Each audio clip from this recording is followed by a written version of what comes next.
So next we're gonna discuss isotropic spaces. Previously, we saw that binary isotropic spaces are just hyperbolic planes.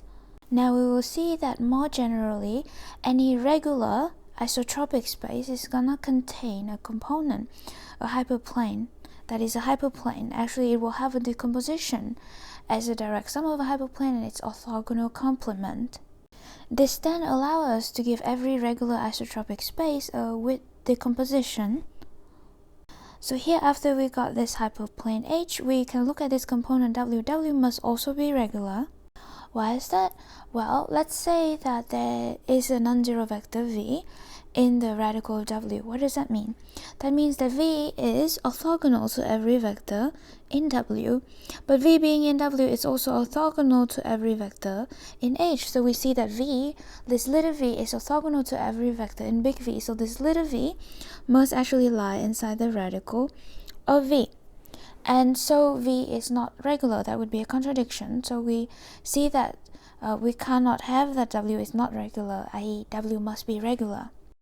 So since W is regular, if it's anisotropic, then we already got the Witt decomposition. If it's isotropic, then we can reapply this proposition and write W as H2 and then direct sum with its orthogonal complement, W2, and then we repeat the analysis for W2 until we arrive at an anisotropic space, and that gives us the Witt decomposition. A natural question is this decomposition unique in some sense? Well, this number k turns out to be independent of the particular decomposition, and it's called the Witt index of V. This space VA is called the anisotropic part of V, but in general it's not uniquely determined. However, its isometric class is uniquely determined, and that will come from Witt's cancellation theorem, which we'll discuss later. For now, let us prove this proposition, that if V is regular and isotropic, then it contains a component that is isometric to the hyperbolic plane, and we have the following decomposition. Okay, so let's suppose that V is regular and isotropic. As it's isotropic, we have a non-zero vector V such that Q of V is 0, right? A non-trivial 0 of the quadratic form. Now we want to construct H. So how do we construct H? Well, we'll let H just be the span of V and any vector W such that B of VW is not 0, i.e. any vector W that's not orthogonal to V. Why does such W exist? Well, this is by the regularity of V, because what does it mean if we cannot find such a W?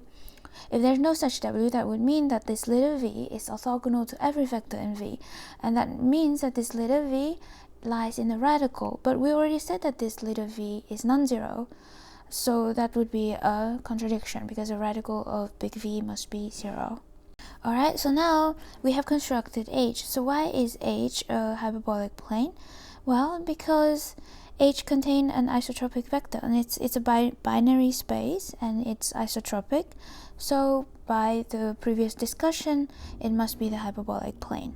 So we have shown that V contains a hyperbolic plane as a subspace. Now we want to show that we have this decomposition, and thus it suffices to show that H is regular, because we know that if H is regular, then we can decompose V as a direct sum of H and its orthogonal complement. So why is H regular? Well, for that, let's observe the following general calculation. Let's say, suppose that H has this ground matrix in this basis.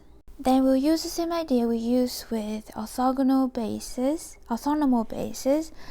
which is that when we can pick out coefficient of a vector, right, in terms of the orthonormal basis by quote-unquote dot product, right, with the basis. So in this case, it's not a dot product, but I'll call it dot product. So we have this vector written in this basis, then we can pick out the coordinate alpha I by just taking dot product, so-called dot product with V1. Because V2, V1 is, because V1, V1 is going to be 0, and V2, V1 is going to be 1. So this picks out the coefficient alpha I, and dotting with V2 pick out the coefficient alpha 1. So now, why does this mean that H must be regular? Well, so let's find out what is the radical of H. So let's say that this vector lies in the radical of H. What does that mean? That means that its dot product with every vector must be 0, right? It's orthogonal to every vector. In particular, its dot product with v1 and v2 must be 0. So that means this alpha 2 and alpha 1 must be 0. So the vector originally must be 0. And thus the radical of h is trivial, so h must be regular. And thus we have a decomposition of v into h direct sum with its orthogonal complement. And repeating this argument for w, we arrived at a Witt decomposition for v.